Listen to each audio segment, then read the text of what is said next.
Palavras e sentidos. Dicas de língua portuguesa para o vestibular, Enem e concursos. Eu sou o professor Regi Macedo e trataremos de temas referentes à gramática, linguística, literatura e produção textual.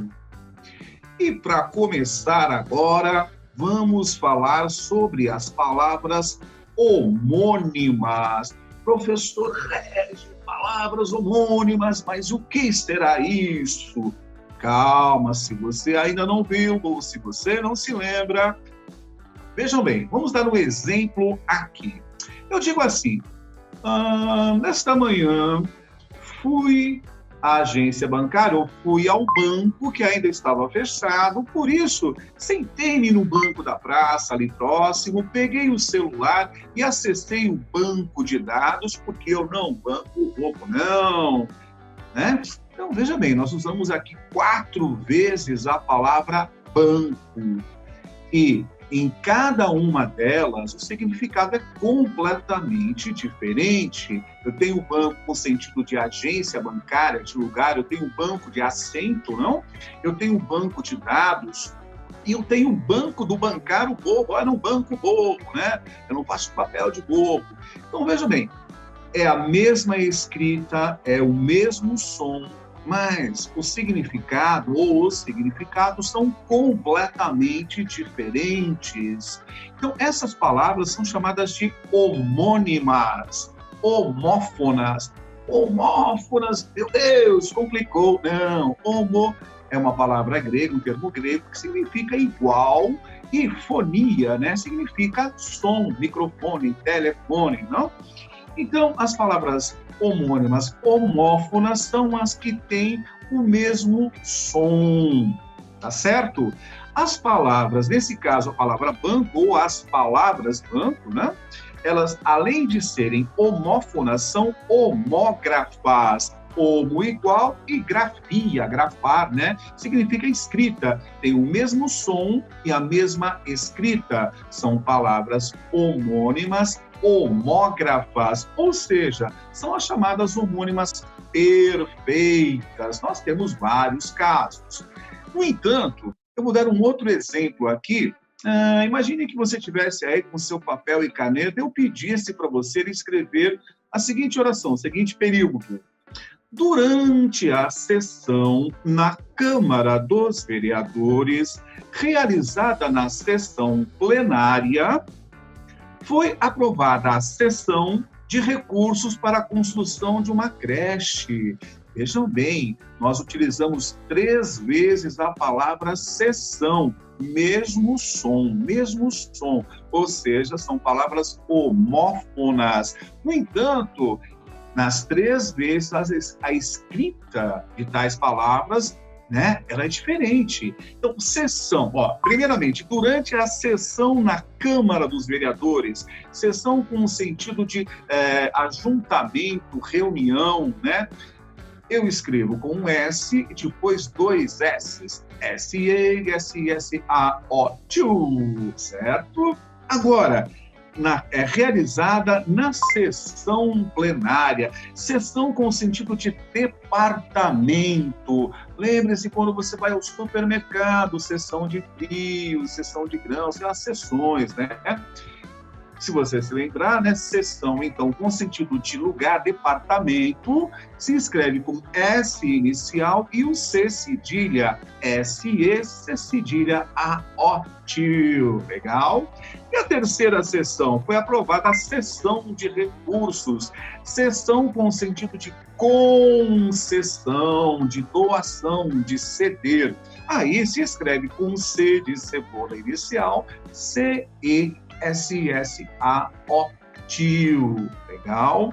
Então, fica aí a dica, né? Palavras homônimas, homófonas, homógrafas ou heterógrafas. Agora, tem uma palavrinha ou umas palavrinhas que nos pegam, porque na linguagem falada, na oralidade, eu não preciso saber se escreve assim ou assado, né? Eu falo e pronto, né?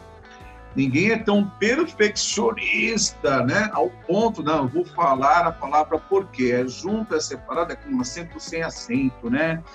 E né, eu falo, mas quando eu vou para a escrita e principalmente quando eu vou fazer uma redação para o Enem, que vale 1.000 pontos, ou num vestibular, quando eu passo por uma segunda fase da FUVEST, por exemplo, ou num concurso, numa entrevista de emprego, aí é o problema, né?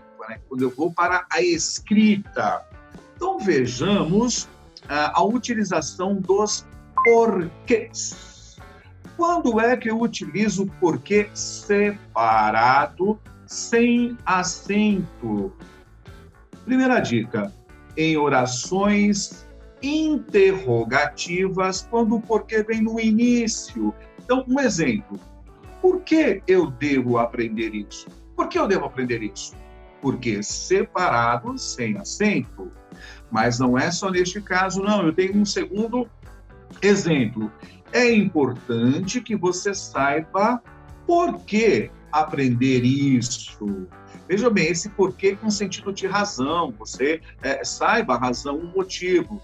Também, mesmo não sendo uma oração interrogativa, mesmo estando no meio da frase, é o porquê separado, sem acento. E, no terceiro caso, quando eu posso substituir para a expressão pela qual. Um exemplo, foi constrangedora a situação porque passou, ou seja, pela qual passou, tá certo? Então, estes são os usos do porquê separado, sem acento. Agora, quando que eu devo usar o porquê separado com acento?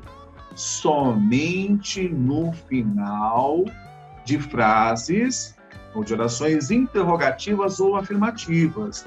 Vou dar um exemplo aqui. Eu devo aprender isso por quê? Aqui, né, separado com acento.